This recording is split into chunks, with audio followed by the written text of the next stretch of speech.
এই যে অর্জুন হচ্ছে এখানে ফুল তুলছে, আমাকেও বসিয়ে দিয়েছে একটা জায়গাতে, বলছে তুমি বসে থাকো, আমি আজকের ফুল তুলবো। তাই হগৎ আমি বসে আছি আর ও হচ্ছে এখানে এই যে ফুল সংগ্রহ করছে। তো চলো বাগানের কি অবস্থা দেখাই। একদম শীতের শেষে কিন্তু এই সাদা ফুলগুলো ফোটে, গাছগুলো ভর্তি হয়ে গিয়েছে একদম।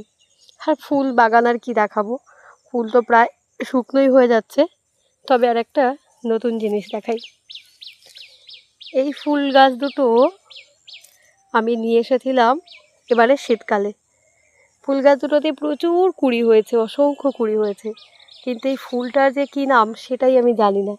এই যে ফুলগুলো কিন্তু ফুটতেও শুরু করেছে, বেশ ভালোই লাগছে কিন্তু দেখতে, খুব একটা মন্দ লাগছে না। তো এই ফুলগুলোর কী নাম জানা থাকলে অবশ্যই কিন্তু তোমরা আমাকে জানিও। আর এই যে এই ফুলগুলো কি সুন্দর কালারগুলো হয়েছে, জিনিয়া ফুলগুলো দেখতে কিন্তু দারুণ লাগছে।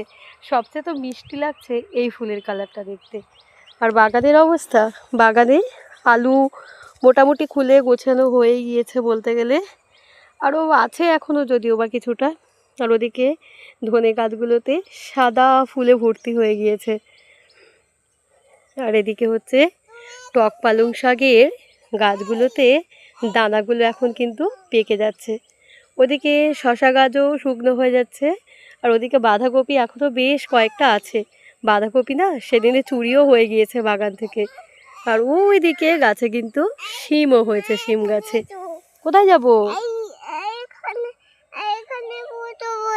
ওইখানে। আচ্ছা চলো চলো চলো চলো, আমি যাচ্ছি, চলো আমি যাচ্ছি, চলো।